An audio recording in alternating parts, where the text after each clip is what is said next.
মুসনাদে আহমদের হাদিস আনাস ইবনে মালিক আল আনসারী রাদিয়াল্লাহু তাআলা রাসূল পাক সাল্লাল্লাহু আলাইহি ওয়াসাল্লাম মসজিদে নববীতে আসরের নামাজের ইমামতি করতেছেন। কোন ওয়াক্তের নামাজ? কয় রাকাত? 4 রাকাতের নামাজের ইমামতি করতেছেন স্বয়ং রাসূল পাক সাল্লাল্লাহু আলাইহি ওয়াসাল্লাম। পিছনে মুসল্লি সাহাবায়ে কেরাম আবু বকর, ওমর, আলী, ওসমান, তালহা, জুবায়ের সকল সাহাবায়ে কেরাম মসজিদে মুসল্লি। রাসূল নামাজ পড়ালেন, 3 রাকাত নামাজ ঠিকমতো পড়ালেন। চতুর্থ রাকাতের প্রথম সেজদাও ঠিকমতো দিলেন, কিন্তু চতুর্থ রাকাতের দ্বিতীয় সেজদায় গিয়া রাসূল আর উঠেন না। প্রায় আধা ঘন্টা সেজদায় রাসূল উঠেন না। সাহাবায়ে কেরাম মাআযাল্লাহ চিন্তায় পড়ে গেলেন রাসূলের কিছু হয়ে গেল কিনা। এত লম্বা সেজদা হঠাৎ করে দিচ্ছেন, চতুর্থ রাকাতের দ্বিতীয় সেজদা, কি হলো? দীর্ঘক্ষণ সেজদা দিলেন, মাথা উঠালেন, নামাজ শেষ করলেন, সালাম ফিরালেন। সাহাবায়ে কেরাম জিজ্ঞাসা করলেন, ইয়া রাসূলুল্লাহ, এত লম্বা সেজদা করলেন যে আপনি, চতুর্থ রাকাতের দ্বিতীয় সেজদা প্রায় আধা ঘন্টার উপরে, আপনি বলেন না আজকের থেকে কি আমরাও লম্বা সেজদা দিব? রাসূল বলছেন, না না, তোমাদেরকে দিতে হবে না। ইয়া রাসূলুল্লাহ, আপনি দিলেন কেন, ব্যাপার কি?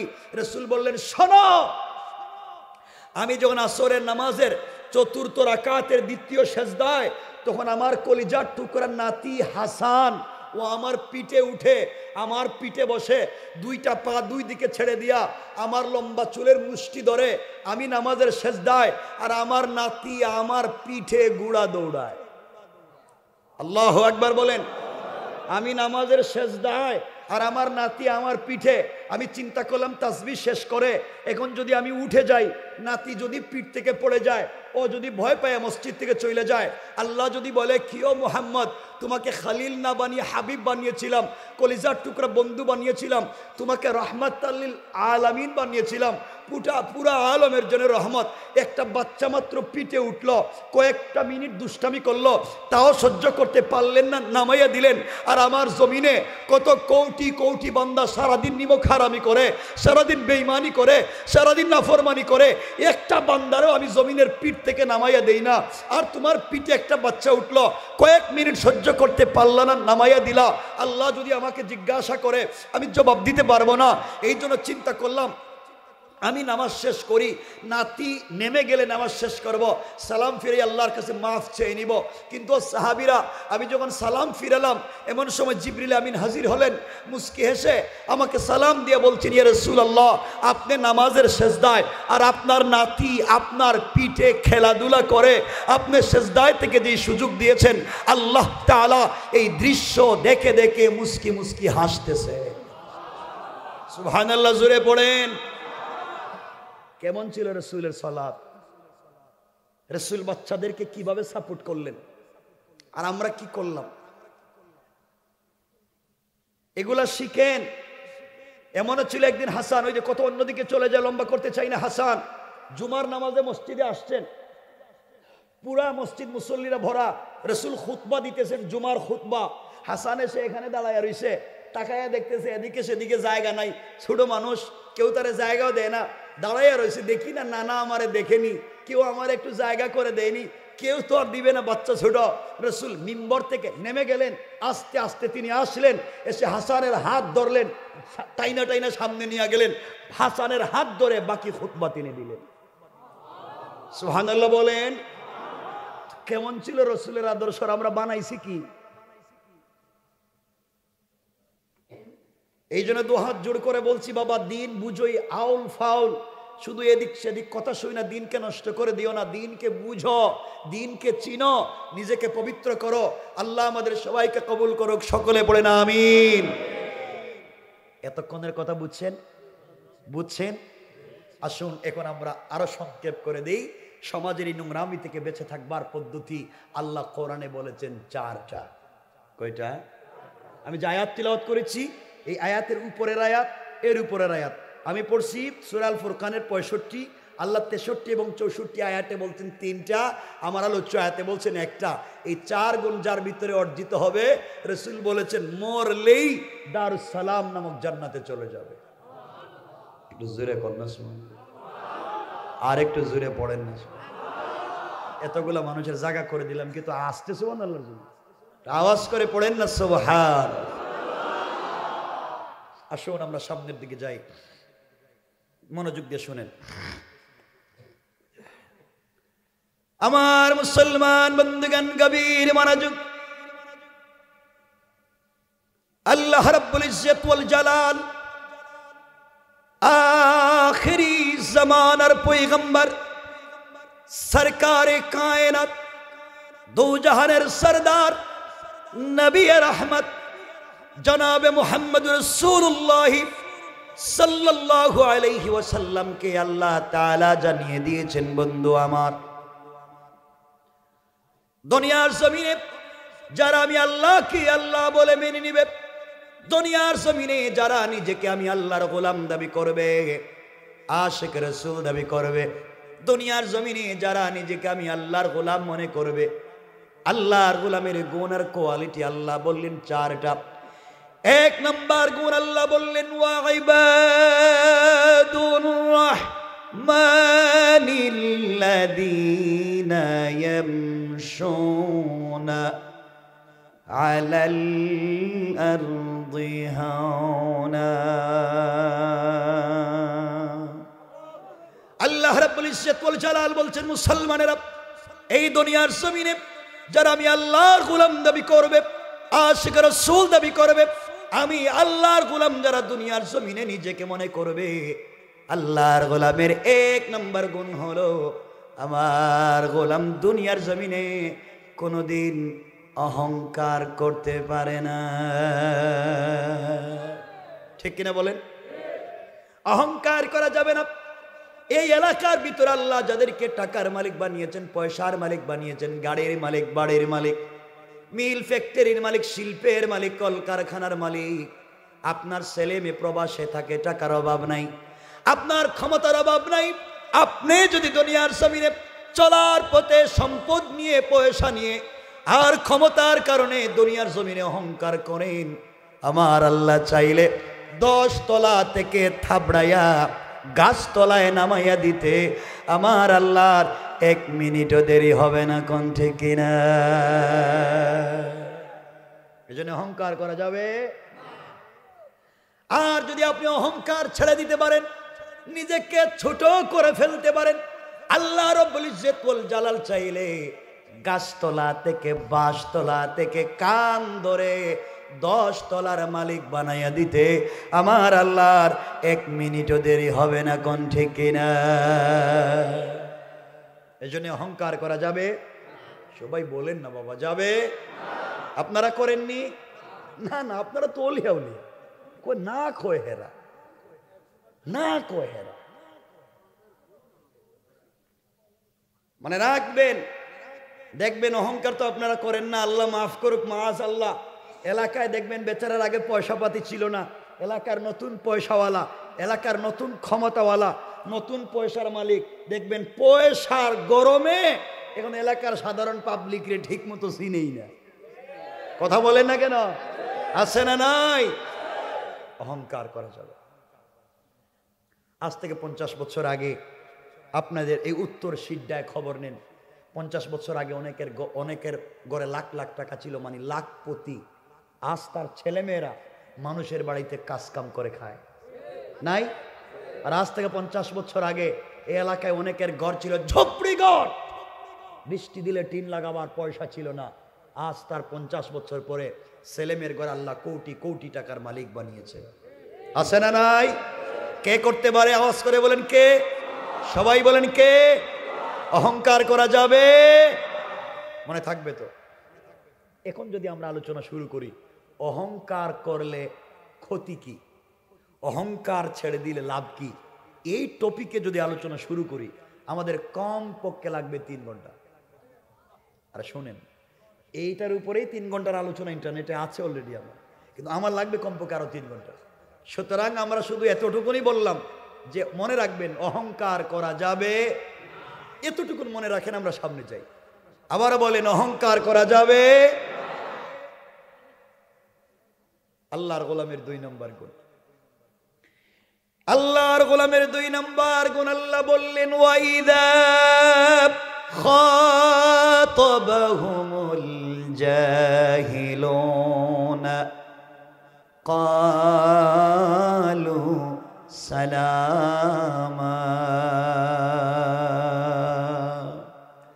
আল্লাহ রাব্বুল ইজ্জত ওয়াল জালাল বলছেন, মুসলমানেরা এই দুনিয়ার জমিনে যারা আল্লাহর গোলাম দাবি করবে, আশিক রাসূল দাবি করবে, আল্লাহর গোলাম যারা নিজেকে মনে করবে, বান্দারে আল্লাহর গোলামের 2 নম্বর গুণ হলো, আমার গোলামকে কেউ গালি দিলে গালির জবাব দিবে না, আঘাত করলে আঘাতের জবাব দিবে না, গীবত শিকায়াত সমালোচনা করলে জবাব দিবে না, বরং আমি আল্লাহর গোলামকে কেউ যদি গালি দেয়, আমার গোলাম গালির জবাবে গালি না দেয়া ওই ব্যক্তির জন্য শান্তি আর সালামতির দোয়া করে যায়।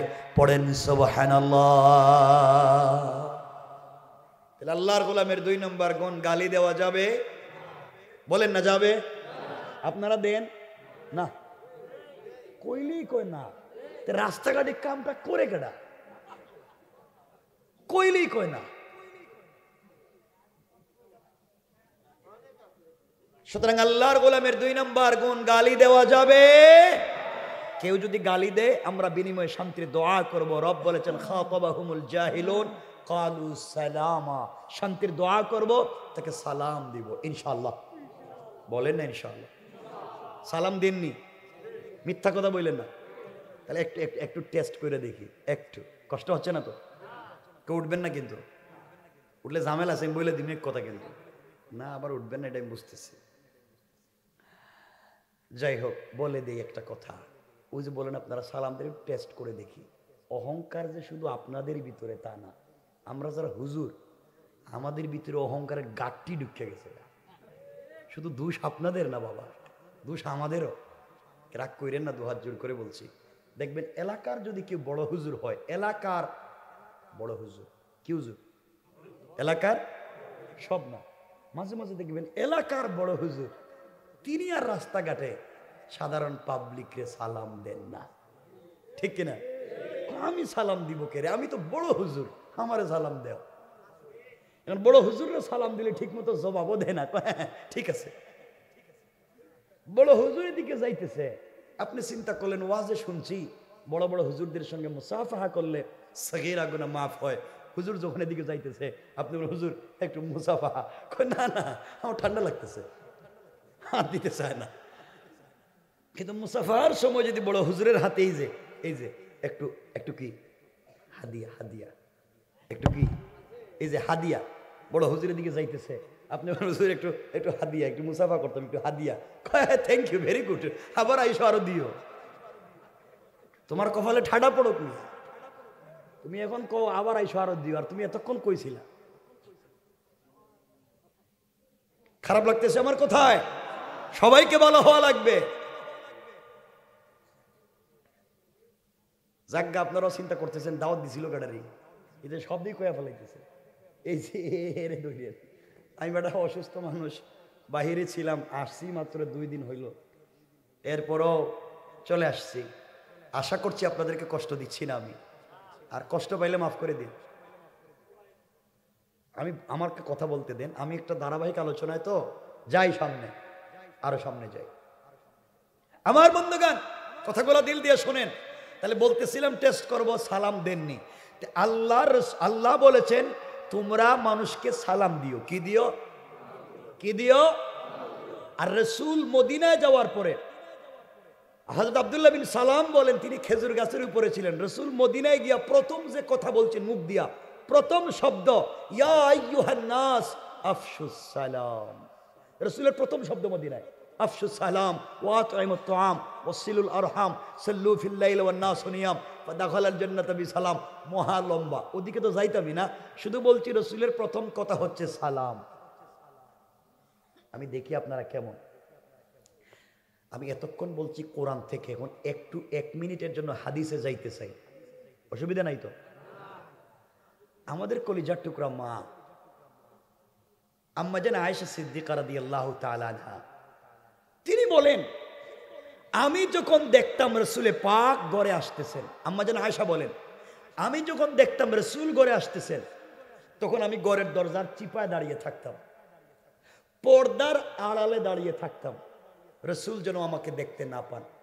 তিনি ঘরের দরজায় এসে আমাকে আয়েশা বলে ডাক দিবেন, আর আমি দরজা খুলে দিয়া ঝাপটি মেরে রসুলকে জড়িয়ে ধরে তার কপালে চুম্বন দিয়া আমি সর্বপ্রথম তাকে সালাম দিব।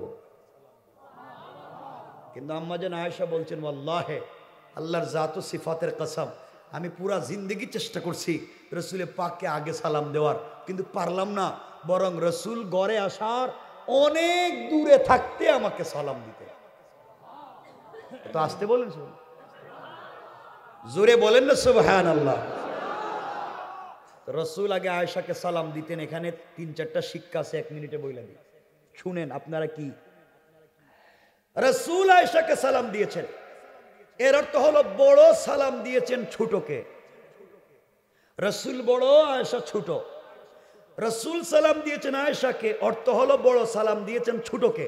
শিক্ষা হলো আপনি বড় লোক, আপনি পয়সাওয়ালা, আপনি ক্ষমতাওয়ালা, আপনি বড় হুজুর, আপনি বড় খতিব, আপনি বড় বয়সে, আপনি বড় বংশওয়ালা, আপনি যাকে পাবেন সুইপার, মেথর, রিক্সাওয়ালা, বেনওয়ালা, সে যদি মুসলমান হয় আপনি তাকে সালাম দিবেন। আপনি বড় আল্লামা, আপনি যদি রিক্সাওয়ালাকে সালাম দিতে আপনার কলিজায় লাগে 100% আপনি অহংকারী। ঠিক কিনা জোরে বলেন। কেন এই কাজ করলেন না? কেন আপনি সালাম দেন না রিক্সাওয়ালা? রে মুসলিম না? আপনি সালাম দিবেন। 2 নাম্বার, রসুল সালাম দিয়েছেন আয়েশাকে, এর অর্থ হলো রসুল বাহির থেকে গড়ে এসে সালাম দিয়েছেন। শিক্ষা হলো বাহির থেকে গড়ে আসলে যিনি আসবেন তিনি সালাম দিতে হয়। কেউ গড়ে না থাকলে রসুল বলেছেন আহলাল বায়ত, গড়ে তোমরা সালাম দাও, মানুষ না থাকলে তো ফেরেশতা আছে, সালাম দাও। শিক্ষা হলো বাহির থেকে যিনি গড়ে যাবেন তিনি সালাম দিবেন। শিক্ষা হলো ছাত্ররা আগে থেকেই ক্লাসে বসা থাকে, উস্তাদ বাহির থেকে ক্লাসে আসেন। আমি যেমন বাহির থেকে এখানে আসছি, আপনারা আগে থেকেই বসা ছিলেন। সুন্নত হলো আমি সালাম দিতাম।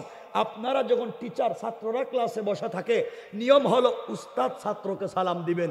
ছাত্ররা ক্লাসে বসা, উস্তাদ বাহির থেকে যান, টিচার বাহির থেকে যান, তিনি আগে সালাম দিবেন। কিন্তু আমাদের দেশে উল্টা, ছাত্ররা যদি হুজুরে সালাম না দেয় তাহলে ফিডায়। কথা কন না কেরে? হে কাম করেন কেরে? বড় নাকি আপনার সানটা কি? কষ্ট পাইতেছেন আমার কথাবার্তায়? পাইলে কি আমি আমো নাকি? আর শুনেন না আমার বন্ধুগণ, আরেকটা শিক্ষা, রসুল সালাম দিয়েছেন আয়েশাকে, এর অর্থ হলো স্বামী সালাম দিয়েছেন স্ত্রীকে। রসুল স্বামী, আয়েশা স্ত্রী, রসুল আগে সালাম দিয়েছেন, অর্থ হলো স্বামী সালাম দিয়েছেন স্ত্রীকে। শিক্ষা হলো আপনিও বাহির থেকে গড়ে গেলে আপনি সালাম দিবেন স্ত্রীরে। ঠিক কি আমি জানি না বাবা? ঠিক তো আমি জানি না, কইতেছি ইনশাল্লাহ কোয়া লাগবে। বলেন ইনশাল্লাহ, বলেন ঠিক কইয়া পার পাওয়া যাবে। আমার কথা কি আপনারা বুঝতেছেন? আমি চাচ্ছিলাম আপনাদেরকে এভাবে বুঝাবার জন্য। আমার কথা কি বুঝতেছেন? আচ্ছা, রসুল সালাম দিয়েছেন আয়েশাকে, তাহলে আপনি সালাম দিবেন স্ত্রীরে। এখন আপনারা সত্য কথা বলেন ইমানে, আপনারা বউরে সালাম দেননি। চাচা আপনি কি একজন বিয়া করছো? এতগুলা মানুষকে বিয়া করে নাই?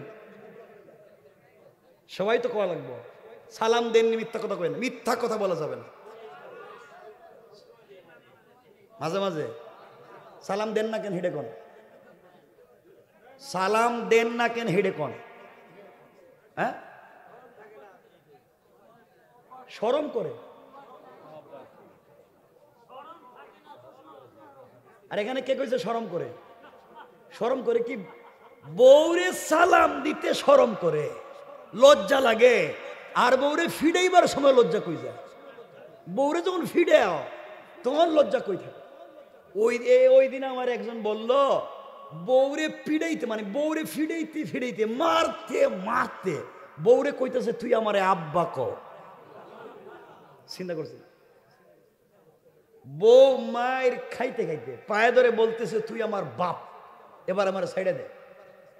হ্যাঁ, বন্ধু বান্ধবের কাছে গিয়ে বলতেছে তোমরা আমার চিনুনি, আমি কেডা? আমি বউরে বাপ ডাকে সাইডে দিছি। শয়তান আল্লাহর জিগে, আল্লাহ তুমি আমার শয়তান বানাইছিলা কেরে? আমি তো হেই কামটাও করি না। হে তো বউরে বাপ ডাকাই দিছে, আমি তো হেই কামটাও করি না, তাহলে আমারে শয়তান বানাইছো কেরে? হে তো আমারে দাদা হয়ে গেছে। কথা বলেন না কেন? বউরে পিড়াইতে লজ্জা হয় না, আর সালাম দিতে লজ্জা। অভ্যাস নাই কেন আগে না টাটকা মুসলিম এখন তো খুঁজে পাইতেছি না আমি একজনের। সালাম দিবেন আজকে থেকে সবাই বলেন না একটু ইনশাআল্লাহ। এই যে জোয়ানেরা হাসতেছে, হেরা করতে আমরা তো বিয়া করি নাই। তোমরা বিয়া করো নাই তো কি হয়েছে, তোমরা জানাই পাইবা তারা সালাম দিবা। সালাম দিবেন তো বাবা। এই যে মুরব্বীরা যারা বলছে হেরাই দেখেন তো, আপনারা তাকায় দেখেন, হেরা আমার চেহারার দিকে তাকায় হাসতেছে। হেরা চিন্তা করতেছে রে বাবা 70 বছর গেছে গা, বউরে সালাম দিলাম না, আজকে যদি সালাম দেই তাইলে বউ কইব বুইড়া কোন কাম ঘটাইছে, আর আমার এই যে সালাম দিয়ে ভাব ধরতেছে। যাই কোক আপনি সালাম দিবেন, হিড়ি আমার কইয়া দেন ইনশাআল্লাহ। বলেন না, বলেন ইনশাআল্লাহ। দেখেন আমি কিন্তু বহুত লাইন জানি, আপনারা যদি সালাম না দেন, আমার সময় আছে এখনো, আমি ওয়াজরে এই জায়গায় পাল্টাইয়া দিই। এমন ওয়াজ শুরু করুন, ওই যে বউরে দিয়া করে রান্না করান, ঘর মুছান, বাথরুম পরিষ্কার করেন, বাচ্চা কাচ্চা দেখেন, বউ গড়ের সব কাজকর্ম করে, হেই ওয়াজ করে দিব যে সব কাজ আপনি করা লাগবে। মানে আপনারা কন আমি হেডে করে দিতে। এমন কি বাচ্চা থাকলে বাচ্চারে দুধও আপনি খাওয়াইতে হইব, কোত্থেকে আপনি এনে খাওয়াইবেন আপনি জানেন। এখন আপনি কোন হেডে কয়া দিব, আল্লাহর হস্তে সালামটা দিবেন। বলেন ইনশাআল্লাহ, ইনশাআল্লাহ।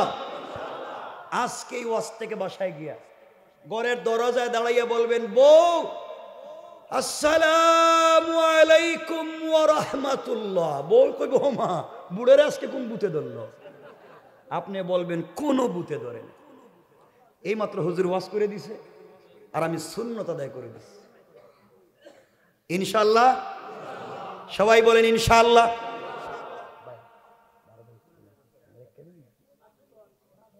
বেশি লম্বা করেন, আমি লম্বা করতে চাইতেছি না, আরে শোনে না বলতেছি তো, আমি ওয়াজকে রেখে দিতেছি না, খালি সলক কয়ে। আপনারা জানেনই রাস্তার কন্ডিশন কি, সলক শোনেন বলতেছি তো। কষ্ট হচ্ছে, অসুবিধা হয়, এবার হাত উঠে দেখান এখন কার কার অসুবিধা হইতেছে না। না কইছি তো, লিল্লাহে তাকবীর, নারে তাকবীর। এখন তো না কইছি, হেডে বুঝে না, সব সময় কার উল্টা কম নাকি। আপনাদের সচেতনতার দিকে আশা করছি, এজন্য এটা রাসূল পাকও কথা বলতেন, মাঝে মাঝে হাসাইতেন, এই জন্য মস্কারানা মানে রাখবেন। রাসূল সাল্লাল্লাহু আলাইহি ওয়াসাল্লাম যে অনেক চিত্ত বিনোদন করতেন, এগুলা বললে তো বহুত লম্বা ওয়াজ। চিত্ত বিনোদন ইসলামে কেমন ছিল, রাসূল কেমনে সাহাবায়ে কেরামদেরকে নিয়ে হাসতেন, এমনকি নিজের মেয়ের জামাইরে নিয়ে মজা লাগাই দিতেন, মেয়ের জামাইরে নিয়ে ঢং লাগাই দিতেন। এগুলো ভিন্ন আলোচনা, জায়গার দিকে যাইতাম না, আজকে সামনের দিকে যাই। কথা হচ্ছে সমাজ নোংরা, এই নোংরা সমাজের উচিত ছিল ইমাম সাহেব, যিনি শুধুই মসজিদের না, আপনারা আবার রাগ করেন, আমি ইমাম সাহেব তো দেখা করছিলেন মনে হয় আমার সাথে, শুধু ইমাম সাহেব না, সব ইমাম সাহেবরা আজকাল কেমন হয়ে গেছে, অনেক খতিব সাহেবরা দুহাত জোর করে বলছে রাগ করেন না, তারা জুম্মার মিম্বরে সত্য কথা কন না, সব ওয়াজ করেন না, কারণ হুজুর সব ওয়াজ করলে হুজুরের চাকরি থাকতো না। কথা বলেন না কেন? বাবা আপনার চাকরি থাক আর যাক, এই চেয়ারে বসলে আপনাকে সত্য বলা লাগবে। কারণ মনে রাখবেন মসজিদের মিম্বর এটা আপনার নয়, এটা রাসূলের পাকের চেয়ার, সিদ্দিক আকবরের চেয়ার, ওমর ফারুকের চেয়ার, ওসমানে জিন্নুরাইনের চেয়ার, আলী কাররামাল্লাহু ওয়াজহার চেয়ার। তারাই চেয়ারে বসে সত্য বলেছেন, জীবন দিয়েছেন, যৌবন দিয়েছেন। আপনিও চেয়ারে বসলে সত্য বলাই লাগবে, ঠিক কিনা বলেন? হুজুর কয় না কেন, হুজুরের চাকরি থাকতো না। শোনেন, চাকরি থাক আর যাক, আপনি বলতে পারেন না সত্য কথা, আপনি চাকরি ছেড়ে দেন, যে বলতে পারবে তারা দেন, আপনি অন্য কাজ করুন, ঠিক আছে তো? আপনি বলতে পারবেন না, এই মিল দিয়ে চলবার দরকার নেই। ইমাম সাহেব চিন্তা করছে, আল্লাহ যা করে জাগা, মসজিদে সুদের বিরুদ্ধে ওয়াজ শুরু করছে, জুম্মার নামাজে সুদের বিরুদ্ধে, নাহমাদুহু ওয়া নুসাল্লি আলা, সুদের বিরুদ্ধে ওয়াজ। 2-4 মিনিট ওয়াজ কইরা বাম দিকে তাকায় দেখে মসজিদের সভাপতি সুদ খাইতে খাইতে ফ্যাট একটা বম্বাস্ট। ইমাম সাহেব বাদ দিয়ে দিছে, আল্লাহ যা করছে বাস হয়েছে, এই ওয়াজ করলে তো চাকরি দেখতেছি এখনই নাই, বাদ দিয়ে দিছে। ওয়াজ শুরু করছে ঘুষের ওয়াজ, যারা ঘুষ খায় এদেরকে একবার গরম ওয়াজ। 2-4 মিনিট ওয়াজ করে বাম দিকে তাকায় দিকে সেক্রেটারি ঘুষ খাইতে খাইতে এই রাস্তার থেকে সিএনজি ড্রাইভারের কাছ থেকে সিগারেটের অর্ধেকও খাইছে। কথা কন না কেন? ইমাম সব চিন্তা করছে চাকরি তো নাই, করলাম কি? এটা বাদ। এখন যারা জায়গা জমি দখল করে পাবলিকের পয়সা পাতি মাইরে খায় এদের বিরুদ্ধে একটা ওয়াজ করে দিছে ওয়াজ। সামনে থেকে কেশিয়ার বসে রয়েছে, সাবেক মেম্বার সব না, খাইতে খাইতে মসজিদ মাদ্রাসার কেশের টাকা, গুরুস্থানের পয়সা, মরা মানুষের লাশের পয়সা, কাফনের পয়সা মাইরে খাইতে খাইতে নিজের বউরে বিধবা বানাইয়া এই বাতা উঠাইয়াও খাইছে। কথা বলেন না কেন? ইমাম সাহেব দেখছে কাম তো বাজাই দিছে, ওয়াজ করলাম কি? সব বাদ দিয়া গেছে গা এলাকার গুরুস্থানে, মরা মানুষের ওয়াজ শুরু করে দিয়েছে। মরা মানুষ গুরুস্থানে কেমন আছে? জিন্দার ওয়াজ বাতিল করে মাটির তলের ওয়াজ শুরু করছে। সভাপতি কয় মাশাআল্লাহ মাশাআল্লাহ হুজুর, এই ওয়াজেরই তো দরকার। সেক্রেটারি কইতেছে জাযাকাল্লাহ, এই ওয়াজই তো মারহাবা। সেক্রেটারি ক্যাশিয়ার কইতেছে আলহামদুলিল্লাহ হুজুর, এই ওয়াজই করেন, আগামী মাসে 1000 বেতন বাড়াইয়া দিলাম, হেডেই সালাম। হুজুরকে জাগা বেতন তো 1000 বাড়ছে, ওয়াজ হেডেই চলু। এই তো চালাইতেস, এই তো চালাইতেস। কথা বলেন না কেন?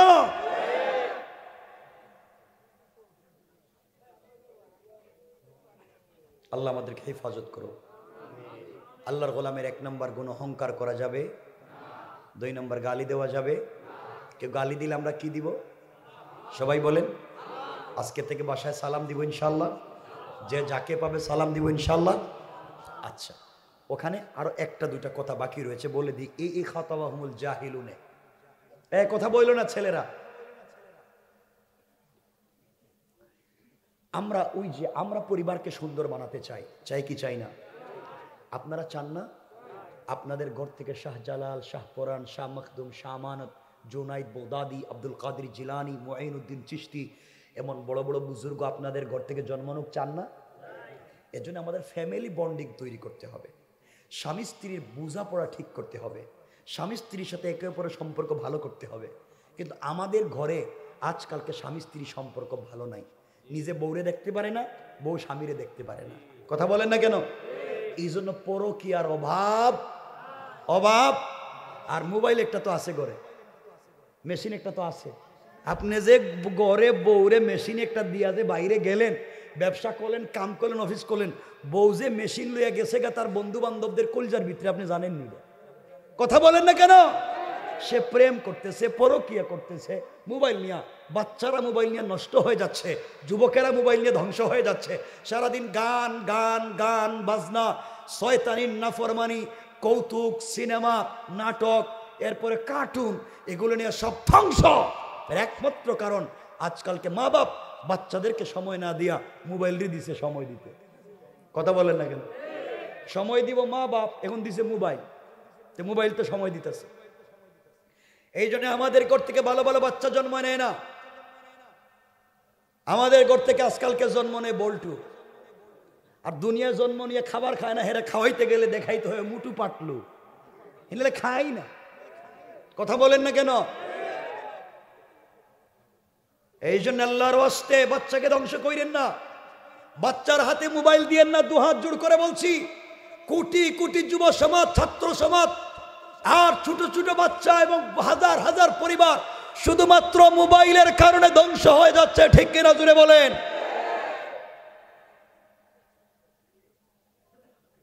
আল্লাহ আমাদেরকে হেফাজত করুক, বলেন আমিন। পরিবারকে সুন্দর করতে চাই কি চাই না? স্বামী স্ত্রীর সম্পর্ক ভালো করবো তো ইনশাআল্লাহ। তাহলে শুনেন হাদিসের বাকি অংশ, কষ্ট হচ্ছে না তো? স্বামী স্ত্রী বন্ডিং তৈরি করেন, একে অপরকে ভালোবাসতে শিখুন। মাঝে মাঝে আপনি ঘরে গেলে, আপনি স্বামী না, মাঝে মাঝে ঘরে গেলে স্ত্রীকে ভালোবেসে মোহাব্বত করে নিজের হাত দিয়া মুখে উঠাইয়া কিছু খাবার বউরে খাওয়াইয়া দিয়েন, মানে স্ত্রীরে মাঝে মাঝে খাওয়াইয়েন। কথা কয় না কেন? বুঝলেন? আগে ভুল বল। আরে বাবা, এখন তো হাদিস বাংলা পাওয়া যায়, মেশকাত এই যে শামাইলি তিরমিজি বাংলা, দেখুন না রসুলের সঙ্গে আয়েশার সম্পর্ক কেমন ছিল। আম্মা জান আয়েশা বলেন, ওয়াল্লাহে আমি রসুলের ঘরে আসার পরে জিন্দগিতে আমার হাত দিয়ে খাবার খাই নাই, রসুল আমাকে খাইয়ে দিয়েছেন, আমি রসুলকে খাইয়ে দিয়েছি। আম্মা জান আয়েশা বলেন, আমরা দুইজন মানুষ, ঘরে কম্বল একটা, বালিশ একটা, প্লেট একটা, গ্লাস একটা, দুইজন মানুষ একই প্লেটে খাই, দুইজন মানুষ একই গ্লাসে পান করি, দুইজন মানুষ একই বালিশে ঘুমাই। কেমন মোহব্বত আর ভালোবাসা! এই জন্য খাদিজা আর রসুলের পাকের ঘর থেকে জন্ম নিয়েছেন সাইয়্যিদাতুন নিসাই আহলিল জান্নাহ হযরতে ফাতেমা। তাদের বন্ডিংটা কেমন ছিল! আমার রসুলের ঘরে ওয়াইডু নাই, আলমারি নাই, সুকেস নাই, এয়ার কুলার নাই, এয়ার কন্ডিশন নাই, টাইলস নাই, সিরামিক নাই, কিন্তু পুরোটা ঘর প্রেম মোহাব্বত আর ভালোবাসায় ছিল ভরা। ঠিক কিনা জোরে বলেন? আমাদের ঘরে এগুলা নাই, আমাদের ঘরে এগুলা নাই। আমাদের ঘরে সব আছে, মোহাব্বত নাই। সব আছে, মোহাব্বত নাই। সব আছে, শপিস করে রাখছে, মোহাব্বত নাই। স্বামী স্ত্রী একই বিছানায় ঘুমায়, বউ পশ্চিম দিকে মুখ দিয়া, স্বামী পূর্ব দিকে মুখ দিয়া, আর মধ্যখানে ব্যারিকেড দিয়ে কুল বালিশ দিয়া। কথা কন না কেন? এটা কেমন ভালোবাসা রে বাবা! এই জন্য আল্লাহর ওয়াস্তে আমাকে বলেন, বাবা রসুলও সারা জিন্দগি আয়সারে খাওয়াইয়া দিছেন, আপনিও ঘরে গেলে মাঝে মাঝে স্ত্রীরে খাওয়াবেন। এক দুইজন কয় না কেড়ে, বুঝলাম কইছি স্ত্রীরে খাওয়া, মুরব্বীরা কইতেছে 70 বছর হয়ে গেছে, এখন খাওয়াইবার বয়স নেই। রসুল তো এই বয়সী খাদিজারে খাওয়াইছে, আয়সারে খাওয়াইছে। খাওয়াবেন তো ইনশাল্লাহ? বলেন না ইনশাল্লাহ? জোয়ানেরা কও না কেন ইনশাল্লাহ? স্ত্রীরে খাওয়াবো তো মুখে উঠাইয়া। আমার তো মনে হইতেছে, কোন এলাকা এটা, এই যে সিড্ডা, আমার তো মনে হইতেছে সিড্ডা এলাকার যুবকেরা ভালোবেসে মুহাব্বত করে নিজের স্ত্রীরে মুখে উঠাইয়া খাওয়াইতে পারবে না। এরা ভালোবেসে আদর করে মুহাব্বত করে মুখে উঠাইয়া খাওয়াইতে পারবে ওই পাশের বাড়ির ভাবিরে। ঠিক কিনা? এটা ঠিক কইছে কেডা রে? এটা ঠিক কইছে কেডা? এতক্ষণ ভালো কথা কইছি, ঠিক কয় না। কোন ভাবিরে খাওয়াইব? কই ঠিক। তোমাদেরকে বউ পিড়ায় না কেরে? বিয়ে করছো একটারে, খাওয়াইবা আরেকটারে, করো নাকি? এটা তো খারাপের খারাপ দেখতেছি। হ্যাঁ, উল্টা বুঝে এতক্ষণ ওয়াশ করতে করতে 12টা বানাইলাম। স্ত্রীরে খাওয়াবো তো ইনশাল্লাহ, ভালোবাসা তৈরি করবো তো ইনশাল্লাহ। আল্লাহ কবুল করে, বলেন আমিন। আরো বহুত কথা, লম্বা হয়ে যাচ্ছে, দিকে যাচ্ছি না। আরে বাবা, লম্বা করার তো দরকার নেই, খালি বলেন করলে তো কাজ হইতো। শোনেন শোনেন, কথা বললেন না। আল্লাহর গোলামের 3 নম্বর গুণ সংক্ষেপ করে দিলাম, 2 নম্বরের 60টা কথা বাকি আছে। 3 নম্বরে চলে আসলাম। আল্লাহর গোলামের 3 নম্বর গুণ, আল্লাহ বললেন ওয়াল্লাযীনা ইয়াবিতুনা লিরাব্বিহিম সাজ্জাদান ওয়া কিয়ামা। আল্লাহ রাব্বুল ইজ্জত ওয়াল জালাল বলছেন, মুসলমানেরা এই দুনিয়ার জমিনে যারা আমি আল্লাহর গোলাম দাবি করবে, আশিক রাসূল দাবি করবে, আমি আল্লাহর গোলাম যারা নিজেকে মনে করবে, বান্দারে আল্লাহর গোলামের 3 নম্বর গুণ হলো সুজদা ওয়া কিয়ামা। আমার গোলাম রুকু করবে আমার পায়ে, সিজদা করবে আমার পায়ে। গোলাম বিপদে পড়ে গেলে রুকু করবে আমার পায়ে, সিজদা করবে আমার পায়ে। সুতরাং আজকালকে যারা আল্লাহর পা ছাড়া পীরের পায়ে সিজদা করে, মাজারে আর কবরে গিয়ে সিজদা করে, আল্লাহর কসম তারা পূর্ণাঙ্গ আল্লাহর গোলাম হতে পারে না। ঠিক কিনা জোরে বলেন? সিজদা হবে কার পায়ে? আওয়াজ করে বলেন কার? আরো জোরে বলেন কার?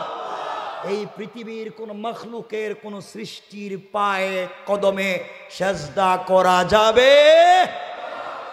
রব বলেছেন, ইন্নাহু মান ইউশরিক বিল্লাহ ফাকাদ হারামাল্লাহু আলাইহিল জান্নাহ ওয়া মাওয়াহুন নার ওয়া মা লিয-যালিমিন মিন আনসার। যারা শিরিক করে তাদের জন্য জান্নাত হারাম, জাহান্নাম ওয়াজিব, কিয়ামতের দিন কোনো সাহায্যকারী থাকবে না। এই জন্য শিরিক করা যাবে। আমরা করিনি? না না, আমরা তো করি না, আমরা করি না।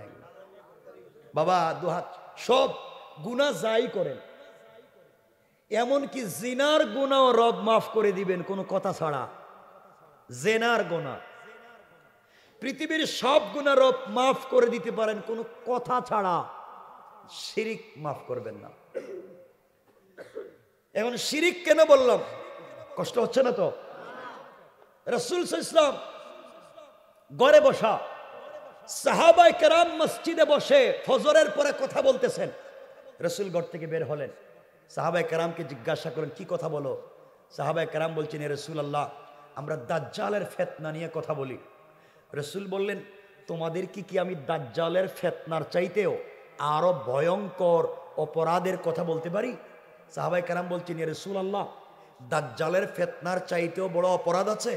রাসূল বলেন, আছে। সাহাবায়ে কেরাম বলছেন, ইয়া রাসূলুল্লাহ, জানতে চাই। রাসূল বললেন, আশ-শিরকুল খাফি, গোপন শিরিক। কি শিরিক? সাহাবায়ে কেরাম বলছেন, ইয়া রাসূলুল্লাহ, কি বলেন? রাসূল বললেন, দাজ্জাল তো দেখা যায়, গোপন শিরিক দেখা যায় না। কিন্তু আনতাহবাতু আমালুকুম ওয়া আনতুম লা তাশউরুন, তোমাদের জিন্দেগির সব বন্দেগী বরবাদ করে দিবে, তোমরা বুঝবেই না কেমনে কাফির হয়ে যাবে। শিরকুল খাফি, গোপন শিরিক। সাহাবায়ে কেরাম বলছেন, কেমনে? রাসূল বলছেন, শুনো, 1-2 মিনিটে শুনেন। গোপন শিরিক কার নাম? গোপন শিরিক হলো সকালবেলা আপনি ঘুম থেকে উঠছেন, কোথাও যাচ্ছেন, অফিসে যাবেন, বাহিরে যাবেন, হঠাৎ দেখলেন একজন মহিলা হাতের মধ্যে একটা কলস নিয়ে, আল্লাহ জানে এটা আসেনি এলাকায়, কলস নিয়ে বাইরে হইছে। আপনি বলেন আমার পুরা দিন নষ্ট করে দিছে, খালি কলস দেখছি, আমার পুরা দিন ধ্বংস। আপনি শিরিক করলেন, আপনি জাহান্নামে যাবেন। আল্লাহর কাছে অলক্ষণ কুলক্ষণ বলতে কিছু নাই। রব দিয়েছেন সকালবেলা লক্ষণ ভালো দিয়া, আপনি কেন বলছেন কুলক্ষণ? আপনি কেন খারাপ বলছেন? আপনি শিরিক করেছেন, আপনি জাহান্নামে যাবেন। কথা বুঝতে পারলেন? আপনি দোকানদার, সকালের দোকান খুলছেন, ফজরের পরেই দোকান খুলছেন, আপনার পয়লা কাস্টমার একজন গেছে, গিয়ে বলছে, ভাই আমার বাচ্চাটা স্কুলে যাবে, আমাকে 1 হালি ডিম দেন। ডিম হাতে নিছে, পকেটে হাত দিয়ে দেখে পয়সা নাই, বলছে, ভাই আমি ঘর থেকে পয়সা আইনা দিতেছি, একটু পরে পয়সা দিতেছি। আপনি বলেন, করলেন কি? আমার দোকানের পয়লা কাস্টমার বাকি, তাইলে তো পুরা দিনই শেষ। কথা বলেন না কেন? এগুলা বলেনি। হারাম, শিরিক। যারা এই কথা বলবে, দোকানের পয়লা কাস্টমারই বাকি ছিল, পুরা দিন আমার খারাপ যাবে, আল্লাহর দেওয়া দিনকে এরা অলক্ষণ মনে করেছে, আল্লাহর দেওয়া দিনকে যারা খারাপ মনে করেছে, এরা শিরিক করেছে, এরা জাহান্নামে যাবে। খবরদার এই কাজ করবেন না। আমার ওয়াজ বুঝতেছেন নি আপনারা? আপনার মেয়ের বিয়ে হচ্ছে না, আপনার ছেলে বিদেশ যাইতে পারতেছে না, আপনি গণকের কাছে হাত দেখাইয়া বললেন যে দেখো তো আমার হাতে গয়না ঘটনা কি কিছু হয় না কেন? আপনি যে হাত দেখাইলেন, আপনি শিরিক করলেন, আপনি জাহান্নামে যাবেন। সুতরাং আল্লাহ আমাদেরকে শিরিক থেকে বাঁচাক। জোরে বলেন আমিন। লম্বা হয়ে যাচ্ছে জন্য সংক্ষেপ। আপনি বললেন দোকানদারি না করলে আমার খাইবো কেমনে, চলবো কেমনে? আমার ছেলে যদি এই মাসে বিদেশ থেকে টাকা না পাঠায় আমার কি হইব? এই কি হইব আপনি শিরিক করলেন। কারণ আপনার জন্মের 550 বছর আগেও আল্লাহ তাআলা তোমার রিজিকের ফয়সালা করেছে। আপনি কেমনে বললেন আপনার ছেলে না দিলে চলতে পারবেন না? কেমনে বললেন দোকানে ব্যবসা না হলে চলতে পারবেন না? আপনি শিরিক করেছেন। আমার কথা বুঝতেছেন বাবারা? আল্লাহর ওয়াস্তেগুলো করবেন না সব। রাসূল আল্লাহ বলছেন আনতাহবাতু আমালুকুম, তোমাদের পুরা জিন্দেগীর বন্দেগী বরবাদ, তোমরা বুঝবাই না। আল্লাহ হেফাজত করে, বলেন আমিন। আল্লাহর গোলামের 1 নাম্বার গুণ অহংকার করা যাবে না, 2 নাম্বার গুণ গালি দেওয়া যাবে না, 3 নাম্বার গুণ রুকু সিজদা কার পায়, 4 নাম্বার গুণ আল্লাহ বললেন ওয়াল্লাযীনা ইয়াকুলুনা রব্বানা সরিফ আন্না আযাব জাহান্নাম ইন্না আযাবাহা কানা গারামা। আল্লাহ রাব্বুল ইজ্জত ওয়াল জালাল বলছেন, মুসলমানেরা, এই দুনিয়ার জমিনে যারা আমি আল্লাহর গোলাম দাবি করবে, আশিক রাসূল দাবি করবে, আমি আল্লাহর গোলাম যারা নিজেকে মনে করবে, বান্দারে আল্লাহর গোলামের 4 নাম্বার গুণ হলো সাকারাত শুরু হয়ে যাওয়ার আগে, গারগারা শুরু হয়ে যাওয়ার আগে, কবরে চলে যাওয়ার আগে, মালাকুল মউত আজরাইল পৌঁছে যাওয়ার আগে, আমার যে গোলাম পুরা জিন্দেগির অপরাধের জন্য 100 বছরের যদি হায়াত পায়, 99 বছর 11 মাস 29 দিন না ফরমানি করবার পরেও হায়াতে জিন্দেগির বাকি আছে মাত্র 1 দিন অথবা 1 ঘন্টা, এর ভিতরেও যদি বান্দা তওবা করে সেজদায় পড়ে, আল্লাহ বলেন বান্দা তওবা করতে দেরি হবে, গোলামকে মাফ করে দিতে আল্লাহ তাআলার 1 মুহূর্ত দেরি হবে না। পড়েন সুবহানাল্লাহ। মাফ করে দিবেন কে? এটা আমার আলোচ্য আয়াত, মাত্র আইলাম, যেটা আমি তেলাওয়াত করলাম এই মাত্র আইলাম। ওয়াল্লাযীনা ইয়াকুলুনা রব্বানা ইসরিফ আন্না আযাবা জাহান্নাম ইন্না আযাবাহা কানা গারামা। অপরাধ যাই করো, রব বলেছেন বান্দা তো আমার, বান্দা তো গুনাহ করছে আমার কাছে, চাইলেই আমি তাকে মাফ করে দেব। সুবহানাল্লাহ বলেন না? মুসলমানেরা মনে রাখবেন, দিল দিয়া শুনেন, কয়েক মিনিটের কথা। এই পৃথিবীর কোনো মানুষকে আপনি 100% সন্তুষ্ট করতে পারবেন না। পুরা জিন্দেগি মাথার গাম পায়ে ফেলে পরিবারের জন্য যদি কষ্ট করেন, খুশি করতে পারবেন না। পুরা জিন্দেগি পরিবার পরিবার করলেন, সন্তান সন্তান করলেন, মা বাপ ভাই বোন স্ত্রী পুত্র বললেন, কিন্তু দিন শেষে এরা আপনাকে একদিন ফেলে দিবে। আপনি পুরা জিন্দেগি যাদের জন্য মাথার গাম পায়ে ফেললেন, একদিন স্ত্রী আর সন্তান আপনাকে বলবে আপনি আমাদের জন্য কি করছেন, আপনি তো মরে যাইতেছেন, আপনি আমাদের জন্য কি করছেন, জিন্দেগিতে যা করছেন সব তো আপনার ভাই বোনের জন্য করছেন। কথা বলেন। ভাই বোন বলবে তুমি আমাদের জন্য 50 বছর বিদেশে থেকে আর ঢাকা শহরে চাকরি করে আপনি আমাদের জন্য কি করলেন, আপনি তো ভাই বোনের জন্য কিছু করেন নাই, যা করছেন আপনি আপনার সন্তান আর স্ত্রীর জন্যে। কথা বলেন। কেউ আপনাকে দেখবে না, ভাই বোন বলবে আপনি ওদের জন্য করছেন, ওরা বলবে ওদের জন্য, আপনি কারো নাই। এই পৃথিবীতে কারো মন রক্ষা করতে পারবেন না। বিদেশ থেকে যে যা বলছে তা যদি আনতে না পারেন, কেউ তোমার সঙ্গে ভালো ব্যবহার করবে না। এই প্রবাসের মেশিনটা যেদিন নষ্ট হয়ে যায়, 50 বছর বিদেশে কাটাইয়া আসলো, বাড়িতে যাদের জন্য বাড়ি করলো, গাড়ি করলো, পুরা মাস ইনকাম করে একটা পয়সা খায় না, ওভার ডিউটি করে পয়সাগুলা বাড়িতে বাড়াইছে, ওই পয়সা দিয়ে আব্বাইগুলা মোটর সাইকেল নিয়ে দৌড়ায় আর গাঁজা খায়, ফেন্সিডিল খায়, ঠিক কিনা বলেন? দামি দামি গাড়ি দৌড়ায়, বন্ধু বান্ধব নিয়ে আড্ডা দেয়, কিন্তু যেই ভাই ঈদের দিন পর্যন্ত কাজ করছে রে, অসুস্থ হইয়া নিজে সারাদিন কাজ করে, নিজে কাপড় ধোয়, নিজে রান্না করে, ব্যাচেলার তাকে, বউ বাচ্চা বাড়িতে, সবাইকে সন্তুষ্ট রাখতে গিয়া, সবাইকে ভালো রাখতে গিয়া যেই প্রবাসীগুলা জীবন যৌবন নষ্ট করে, ডায়াবেটিস হয়ে গেছে, প্রেসার হয়ে গেছে, কোলেস্টেরল হয়ে গেছে, এখন বাড়িতে আসছে, কেউ ঠিক মতো আর দেখতে পারে না। ঠিক কিনা বলেন? ও ভাই, প্রবাসীদের দুঃখ বুঝো। প্রবাসীরা কত কষ্ট করে তোমাদের জন্য, আমাদের জন্য। কেমনে তাদেরকে ভুলে যাও? রাত দিন কষ্ট করে এদেরকে কষ্ট দিও না, এরা বড় কষ্ট পায়। পরিবারের সবাইকে তুমি পাইতেছো, এলাকার সবাইরে দেখতেছ, আর তোমার ভাই তোমার বাবা কত কষ্ট করে খবর নিলা না। এই জন্য আল্লাহর ওয়াস্তে এদেরকে কষ্ট দিও না। সুতরাং দুনিয়ার জমিনে চলার পথে আল্লাহ রব্বুল ইজ্জত ওয়াল জালাল বলেছেন, বান্দা যখন আমার কদমে সিজদায় পড়ে ক্ষমা চাইবে, আল্লাহ তাআলা বলেছেন চাইতে দেরি হবে, আল্লাহ মাফ করে দিতে দেরি হবে না। সুবহানাল্লাহ, জোরে পড়েন। এখন আপনারা বলতে পারেন, কথা শুনেন না, আপনারা তো বুঝেন না। আপনারা বলতে পারেন রব আগে সেজদা সুজদা ওয়া কিয়ামা বলছেন, এরপরের আয়াতে বলছেন তাওবার কথা, আগে সেজদার কথা বলে তাওবার কথা বললেন কেন? আল্লাহ বলতে চান তওবা যদি করতে হয় আগে সেজদা দিয়া করো, অর্থাৎ নামাজের নামে খবর নাই, হাত উঠে শুধু তওবা। আল্লাহকে তোর তওবার দরকারই নেই। কথা বুঝছেন নি? তওবার সেজদায় যাও। কেন বললাম? এই চমৎকার কথা কয়েক মিনিটে শুনেন, লাইফ কামিয়াব হয়ে যাবে। আমাদের 12:15 হয়ে যাচ্ছে, আমিও রেখে দিব 1-2 মিনিটের ভিতরে। আপনাদের কষ্ট হচ্ছে নি? তাবারুক আছে নাকি? তাবারুক তো ঠান্ডা হয়ে যাবে না, তাবারুক ঠান্ডা হয়ে যাবে, তেলে তোর ওয়াজ লম্বাই করা যাবে না। ঠান্ডা হয়ে গেছে গা? আরে না, আর ওয়াজ লম্বা করা যাবে না। শুনেন, আরে শুনেন না, আর লম্বা না, শুনেন। সেজদা কারে দিতে হইব? তওবা করতে হইব কার কাছে? কিসের মাধ্যমে? সাজদা। কিসের মাধ্যমে? দেখেন সংক্ষেপ, আমার মুসলমান বন্ধুগণ গভীর মনোযোগ। আল্লাহ তাআলা এই পৃথিবীতে জিবরিল আমিনকে যখন সৃষ্টি করলেন, জিবরাইলকে, সৃষ্টির মধ্যে শুধুমাত্র জিবরাইল ছাড়া আর কেউ নাই।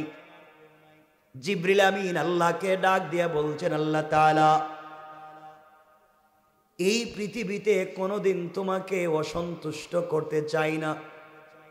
আমি চাই গোটা জিন্দেগিতে যতদিন থাকব সব সময় যেন আপনি আমার উপরে সন্তুষ্ট থাকেন। আপনি কষ্ট পান, আপনি নারাজ হয়ে যান, এমন কোনো কাজ আমি করতে চাই না। বলেন না আল্লাহ, কি করলে আপনাকে খুশি করা যায়? আল্লাহ রাব্বুল ইজ্জতুল জালাল বলছেন, জিবরাইল রে, এই পৃথিবীতে কোনো জিনিস দিয়ে আমাকে সন্তুষ্ট করা যাবে না। আরশ, কুরসি, লৌহ কলম, জান্নাত, জাহান্নাম, জিন্নাত, ইনসান, ফেরেশতা, যা তৈরি করেছি, যা তৈরি করলাম না, সব যদি একত্রিত করে আমার কদমে দিয়া দাও, এরপরেও আমি আল্লাহকে সন্তুষ্ট করা যাবে না। এবার জিবরিল আমিন বলছেন, আল্লাহ তাআলা কোনোভাবেই যদি সন্তুষ্ট করা যায় না, কি করলে সন্তুষ্ট করা যাবে আমি জানতে চাই। আল্লাহ বললেন, জিবরাইল রে, আমাকে সন্তুষ্ট করা যাবে আরশ, কুরসি, লৌহ কলম, জান্নাত, জাহান্নাম, জিন্নাত, ইনসান, ফেরেশতা, যা আসমানে আছে, যা জমিনে আছে, যা দুইটার মধ্যখানে আছে, যা আসমানের উপরে আছে, যা জমিনের নিচে আছে, কোনো জিনিস দিয়ে খুশি করা যাবে না। আমি সন্তুষ্ট হয়ে যাই যখন বান্দা গুনাহ করার পরেও আমার কদমে সেজদায় পড়ে যায়। ওই একটা সেজদার মাধ্যমে আমি আল্লাহ বান্দার উপরে খুশি হয়ে যায়। এবার জিবরিল আমিন মুস্কি হেসে বলছেন, আল্লাহ তাআলা তাই যদি সত্য হয়, সেজদা দিলেই যদি আপনি খুশি হয়ে যান, আয় আল্লাহ তাআলা আজকে আমি এমন একটা কাজ করব, আমার মনে হয় আমার আগেও কেউ করতে পারে নাই, আমার পরেও কেউ করতে পারবে না। এই বলে জিবরিল আমিন আল্লাহর কদমে সেজদায় পড়ে গেলেন। একদিন, দুই দিন সেজদা করেছেন, তাই না? একদিন না, দুই দিন না, এক মাস না, 2 মাস না, 1 বছর না, 2 বছর না, 100 বছর না, 200 বছর না, 1000 না, 2000 না, জিবরিল আমিন একাধারে আল্লাহর কদমে সেজদা করলেন, একাধারে 30,000 বছর। কোন কোন বর্ণনায় পাওয়া যায় জিবরিল আমিন আল্লাহর কদমে সেজদা করেছেন একাধারে 30 লক্ষ বছর। দীর্ঘ সেজদা করবার পরে জিবরিল আমিন মাথা উঠালেন। আল্লাহ বললেন, জিবরাইল এবার বলো কি চাও? জিবরিল আমিন বলছেন, আল্লাহ তাআলা কিছুই তো চাই না, বলো না খুশি হইলেন কিনা?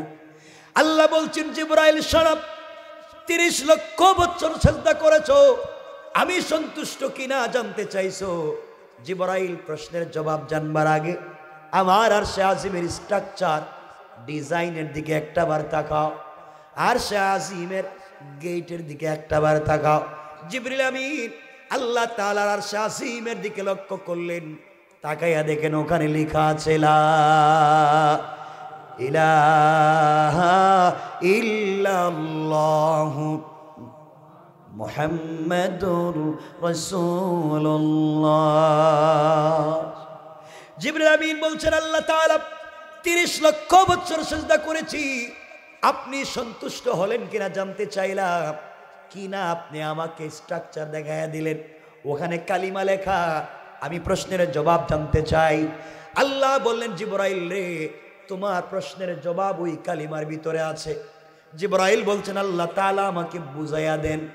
আল্লাহ বলছেন, জিবরাইল শোনো, এই যে কালিমা, সরকারে কায়নাত, দো জাহানের সরদার, নবী রহমত জনাবে মুহাম্মদ রাসূলুল্লাহ সাল্লাল্লাহু আলাইহি ওয়াসাল্লাম, আমার হাবিবুল্লাহ, আমি আল্লাহ এই কালিমা আমার বন্ধুকে হাদিয়া দিতে চাই। শোনো জিবরাইল, আমার বন্ধুর উম্মতেরা, আখিরি জামানার উম্মতেরা, দুনিয়ার জমিনে যাওয়ার পরে তারা অন্যায় অপরাধ করবার পরেও কমপক্ষে 5 ওয়াক্ত সালাত পড়বে। আখেরি জামানার 5 ওয়াক্ত সালাত ফরজ পড়বে। 5 ওয়াক্ত সালাতে কমপক্ষে 17 রাকাত সালাত ফরজ পড়বে। কত রাকাত? ফজরের নামাজ 2 রাকাত, আসরের নামাজ 4 রাকাত। কত হলো? মাগরিবের নামাজ রেখে দিচ্ছি, এখানেই থাক, এখানে রেখে দিই, আর লম্বা করার দরকার নেই। আমি তো সমাপ্ত করতেছি। আর শোনেন, বলেন কর্তৃপক্ষ বলতেছে রাইখা দেন, মনে হচ্ছে আমি কাজ করতে আইছি। আমার তো যত কম বলা যায়, 20 মিনিট বললে আরো খুশি আমি, যত কম তো বাসি।